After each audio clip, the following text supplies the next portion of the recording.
بسم اللہ الرحمن الرحیم۔ رمضان المبارک میں اس امت پر 5 انعام۔ نبی پاک صلی اللہ علیہ وسلم نے ارشاد فرمایا، اللہ اس مہینے میں میری امت کو 5 ایسی نعمتیں عطا فرماتا ہے جو میری امت سے پہلے آدم علیہ السلام سے عیسیٰ علیہ السلام تک کسی پیغمبر کو اللہ نے وہ نعمتیں نہیں عطا فرمائیں، نہ کسی نبی کے حصے میں آئیں نہ کسی امت کے حصے میں۔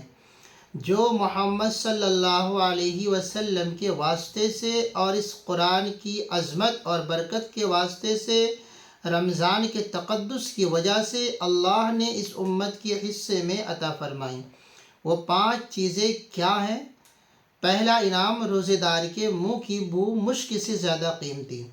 حضور صلی اللہ علیہ وسلم نے فرمایا، سب سے پہلی چیز جو اللہ نے میری امت کو عطا فرمائی ہے وہ روزے دار کے منہ کی بو اللہ کے ہاں مشک و عنبر سے زیادہ قیمتی ہوتی ہے۔ یہ بو کیا ہے؟ عام طور پر شام کو افطاری سے پہلے مغرب کے قریب پورا دن معدہ خالی ہونے کی وجہ سے فطری طور پر منہ میں ایک بو سی پیدا ہو جاتی ہے۔ بعض دفعہ اس بو کا دوسرے آدمی کو بھی احساس ہوتا ہے۔ اگر دوسرے کو احساس نہ ہو تو کم از کم جس کے اندر یہ کیفیت پیدا ہوتی ہے اس کو ضرور احساس ہو جاتا ہے۔ اب ظاہراً یہ بدبو ہے، لیکن اس کے پیدا ہونے کا سبب چونکہ روزہ ہے۔ اللہ کے ہاں روزہ بندے کا محبوب عمل ہے، اللہ کی صفت ہے، اللہ تعالیٰ کا پسندیدہ عمل ہے۔ جو اللہ اپنے بندوں سے اس بات کو پسند کرتے ہیں جس کے متعلق یہ فیصلہ فرمایا کہ الصوم لی وانا اجزی بہ، یعنی روزہ میرے لیے ہے، اس کی جزا میں خود دیتا ہوں۔ جب یہ اتنی بابرکت نعمت ہے کہ اس کی وجہ سے شام کو روزے دار کے منہ میں بو پیدا ہو جاتی ہے جس سے نفرت ہوتی ہے، لیکن اللہ کے ہاں اس بو کی اتنی قیمت ہے کہ اللہ فرماتے ہیں کہ میرے بندے تو نے پورا دن بھوک اور پیاس کو برداشت کیا ہے، اب جو تیرے منہ سے بو آ رہی ہے میرے نزدیک اس بو کی قیمت مشک و عنبر سے بھی زیادہ ہے۔ علماء نے لکھا ہے کہ اس کے مختلف اسباب ہیں، یا تو یہ قیامت کے دن میدان محشر میں جہاں نامہ اعمال تلے گا وہاں اس بو کی قیمت کا پتہ چلے گا کہ مشک و عنبر بھی اس بو کا مقابلہ نہیں کر سکے گی۔ جہاں ایک طرف جنت میں مشک و عنبر کی خوشبو رکھی جائے گی،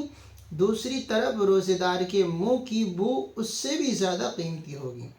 علماء نے دوسرا مفہوم اس کا یہ لکھا ہے کہ قیامت کے دن اللہ تعالیٰ روزے دار کے اس منہ کی بدبو کے بدلے جنت میں خوشبو عطا فرمائیں گے، جو اس کا صلہ اور انعام اس کو نصیب ہوگا۔ اس میں سب سے بڑی چیز جس کو اہل ذوق نے لکھا ہے، دراصل یہ چیز اسباب محبت میں سے ہے کہ جب کسی سے پیار ہو جاتا ہے یا آدمی کا کسی سے ذاتی تعلق پیدا ہو جاتا ہے تو محبوب کی ادائیں ظاہراً کتنی ہلکی کیوں نہ ہوں، لیکن آدمی کوشش یہ کرتا ہے کہ محبوب کی بات کو محبت کے انداز میں پیش کرے، اس کی برائی بھی ہو تو اس کو بھی بھلائی کے انداز میں پیش کرتا ہے، کوئی اس کا گلہ بھی کرے یا اس کا اچھا مفہوم پیش کرتا ہے۔ فرمایا روزے دار کے منہ کی بو جو اللہ کے ہاں مشک و عنبر سے زیادہ قیمتی ہے۔ اللہ بتانا یہ چاہتے ہیں کہ عام لوگ جس بو سے نفرت کرتے ہیں، تم چونکہ میرے محبوب ہو جاتے ہو اس لیے اب تمہاری یہ بو نہیں رہتی، میں تمہیں اپنا بنا لیتا ہوں۔ دنیا میں مصنوعی طور پر کوئی کسی کو محبوب بنا لے، محبوب کی بیماری اس کے لیے اس کے نزدیک بیماری کا باعث بن جاتی ہے، محبوب کی پریشانی اس آدمی کو زیادہ پریشان کر دیتی ہے۔ محبوب اگر اس وقت پریشان بیٹھا ہو تو محب کوشش یہ کرے گا کہ اس کو کسی طرح بہلائے، نفرت نہیں کرتا، دور نہیں بھاگتا۔ اگر کوئی آدمی یہ کہے کہ مجھے اس سے نفرت آتی ہے تو محب یہ کہنے پہ مجبور ہوتا ہے کہ یہ تو میرا محبوب ہے، اس کی ہلکی چیزیں بھی مجھے اچھی لگتی ہیں۔ اللہ کے ہاں بھی وہی ایک قانون ہے کہ جب تم دنیا میں کسی سے محبت کرتے ہو، اس کی برائیاں تمہیں اچھی لگتی ہیں، اس کی بدبو تمہیں خوشبو لگتی ہیں، تو جو روزے دار روزہ رکھ لیتا ہے، کتنا بڑا مجرم کیوں نہ ہو، کتنا بڑا گنہگار کیوں نہ ہو، کتنا بڑا سیاہکار کیوں نہ ہو، مگر جب رمضان المبارک کے مہینے میں صبح سحری کر کے شام تک بھوک اور پیاس کی شدت کو برداشت کرتا ہے تو شام کو اس کے منہ سے جو بدبو آتی ہے اس سے دنیا نفرت کرتی ہے، اللہ کے نزدیک یہ مشک و عنبر سے زیادہ قیمتی ہے۔ دوسرا انعام، سمندر کی مچھلیاں دعا کرتی ہیں۔ حضور صلی اللہ علیہ وسلم نے فرمایا روزے دار کے لیے سمندر کی مچھلیاں مغفرت کی دعا کرتی ہیں، اور سمندر کی مچھلیاں یہ آخری حد ہے۔ اس کا معنی یہ ہے کہ جتنی مخلوق خدا نے پیدا کی ہے ساری مخلوق روزے دار کے لیے دعا گو ہوتی ہیں۔ حدیث میں آتا ہے کہ اللہ جب کسی کو اپنا محبوب بناتے ہیں، اللہ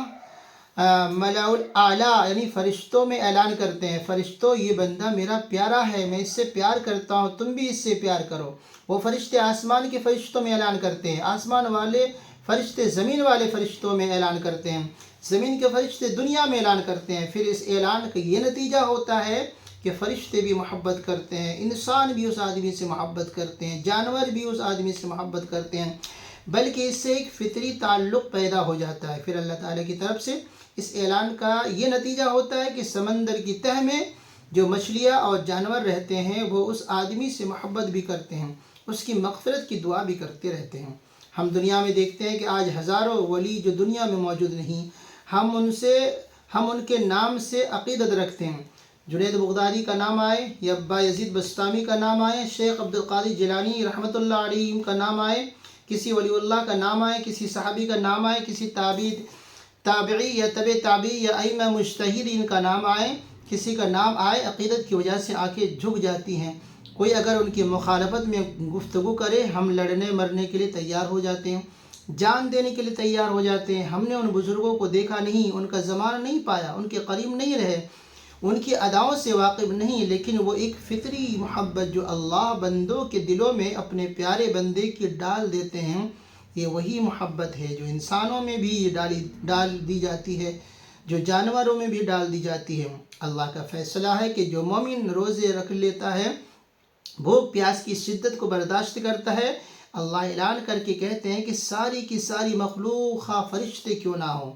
جن کیوں نہ ہوں، نباتات کیوں نہ ہو، حیوانات کیوں نہ ہو، جمادات کیوں نہ ہو، سمندر کی تہ میں رہنے والی مخلوق کیوں نہ ہو، روزے داروں سے جب میں محبت کرتا ہوں تو تم بھی روزے دار سے محبت کرو۔ چنانچہ ساری مخلوق محبت کرتی ہے، صرف محبت نہیں کرتی بلکہ ان کے لیے دعا بھی کرتی ہیں کہ اللہ جب یہ تیرا بندہ ہے تو اس کی سیاکاریوں کو نہ دیکھ، اس کی بھوک پیاس کی شدت کو دیکھ کر اس کے لیے تمام گناہوں کی معافی کا اعلان کر دے، صرف روزے دار کو انعام ملتا ہے۔ تیسرا انعام، روزانہ جنت مزین کی جاتی ہے۔ حضور صلی اللہ علیہ وسلم فرماتے ہیں رمضان المبارک میں روزانہ جنت کو مزین کیا جاتا ہے، روزانہ سجائی جاتی ہے۔ اعلان ہوتا ہے کہ جنت عنقریب میرے وہ پیارے بندے جو اس وقت تجھ سے بہت دور ہیں، جنہوں نے تیرے حسن و جمال کو نہیں دیکھا، تیری آسائشوں کو نہیں دیکھا، تیرے انعامات کو نہیں دیکھا، وہ بن دیکھے میری ذات پر یقین رکھتے ہیں۔ آج میں اللہ تجھ سے وعدہ کرتا ہوں کہ میرے وہ بندے دنیا کی تکالیف برداشت کرنے کے بعد بہت جلد آنے والے ہیں، میں پھر ان انعامات سے ان کو مالا مال کر دوں گا۔ جنت کو بھی خدا تسلی دیتے ہیں، جنت کو سجایا جاتا ہے، جنت انتظار میں رہتی ہیں، جنت اللہ سے سوال کرتی ہے کہ اللہ جن کے لیے مجھے اتنی جلدی سجایا جا رہا ہے وہ تیرے بندے میرے پاس کب پہنچنے والے ہیں؟ اللہ جنت کو تسلی دیتے ہیں، میرے بندے جلد دنیا کی مشکلات برداشت کر کے آنے والے ہیں۔